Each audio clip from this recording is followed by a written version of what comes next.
Hi hello welcome back to Siribelaku vlog. ಇವತ್ತಿನ recipe ಬಂದು spicy chicken kebab easy ಮೆಥಡಲ್ಲಿ ತಿಳಿಸ್ತೀನಿ. ಮೊದಲಿಗೆ ಮಾಡುವ ವಿಧಾನ. ಮೊದಲಿಗೆ ಇಲ್ಲಿ ನಾನು 1 kg ಚಿಕನ್ ತಗೊಂಡಿದ್ದೀನಿ. ಅದಕ್ಕೆ 2 ಮೊಟ್ಟೆ, 1.5 ಸ್ಪೂನ್ ಶುಂಠಿ ಬೆಳ್ಳುಳ್ಳಿ ಪೇಸ್ಟ್, 2 ಸ್ಪೂನ್ ಅಚ್ಚ ಖಾರದ ಪುಡಿ, 1 ಸ್ಪೂನ್ ಧನಿಯಾ ಪುಡಿ, ಅರ್ಧ ಸ್ಪೂನ್ ಗರಂ ಮಸಾಲ, ರುಚಿಗೆ ತಕ್ಕಷ್ಟು ಉಪ್ಪು, 3 ಸ್ಪೂನ್ ಮೊಸರು, 3 ಸ್ಪೂನ್ ಕಾರ್ನ್ಫ್ಲೋರ್.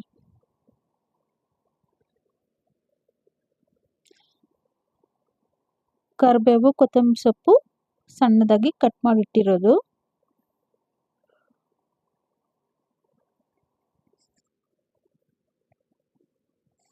ಮೊದಲಿಗೆ ಈಗ ಒಂದು ಪಾತ್ರೆ ತಗೊಂಡು ಅದರಲ್ಲಿ ಚಿಕನ್ ಹಾಕೋತಾ ಇದ್ದೀನಿ. ಈಗ ಅಚ್ಚ ಖಾರದ ಪುಡಿ,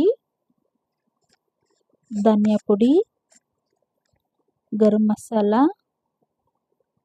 ರುಚಿಗೆ ತಕ್ಕಷ್ಟು ಉಪ್ಪು, ಶುಂಠಿ ಬೆಳ್ಳುಳ್ಳಿ ಪೇಸ್ಟ್ ಇವೆಲ್ಲ ಹಾಕ್ಕೊಂಡು ಒಂದ್ಸರಿ ಚೆನ್ನಾಗಿ ಮಿಕ್ಸ್ ಮಾಡ್ಕೋಬೇಕು.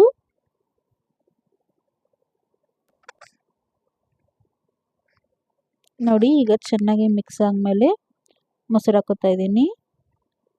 ಮೊಸರು ಹಾಕ್ಕೊಂಡು ಕ್ಲೀನಾಗಿ ಮಿಕ್ಸ್ ಮಾಡ್ಕೋಬೇಕು. ಈಗ ನೋಡಿ, 2 ಮೊಟ್ಟೆ ಹಾಕ್ಕೊಂಡು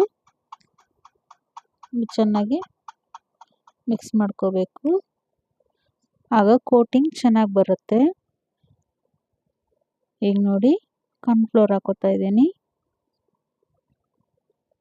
ಕಾರ್ನ್ಫ್ಲೋರ್ ಹಾಕ್ಕೊಂಡು ಕ್ಲೀನಾಗಿ ಈ ಥರ ಮಿಕ್ಸ್ ಮಾಡಿ ಲಾಸ್ಟಿಗೆ ಕೊತ್ತಂಬರಿ ಸೊಪ್ಪು, ಕರಿಬೇವು ಸೊಪ್ಪು ಹಾಕ್ಕೊಂಡು ಚೆನ್ನಾಗಿ ಮಿಕ್ಸ್ ಮಾಡಿ 1 ಅವರ್ ಚೆನ್ನಾಗಿ ನೆನೆಬೇಕಿದು.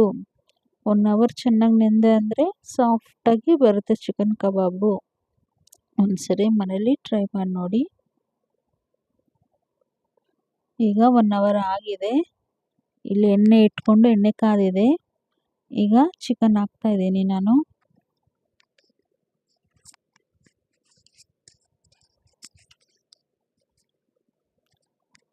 ಮೀಡಿಯಂ ಫ್ಲೇಮಲ್ಲೇ ಬೇಯಿಸ್ಬೇಕು, ಇಲ್ಲಾಂದರೆ ಮೇಲೆಲ್ಲ ಕೆಂಪು ಆಗಿಬಿಡುತ್ತೆ, ಒಳಗಡೆ ಚಿಕನ್ ಬೆಂದಿರಲ್ಲ.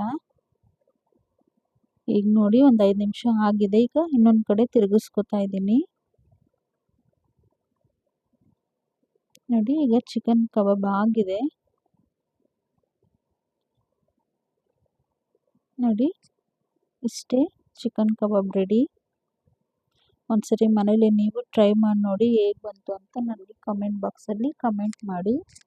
ನನ್ನ ಚಾನಲ್ನ ಯಾರಾನ ಹೊಸ್ದಾಗಿ ನೋಡ್ತಾ ಇದ್ದರೆ ಲೈಕ್ ಮಾಡಿ, ಶೇರ್ ಮಾಡಿ, ಸಬ್ಸ್ಕ್ರೈಬ್ ಮಾಡ್ಕೊಳ್ಳಿ.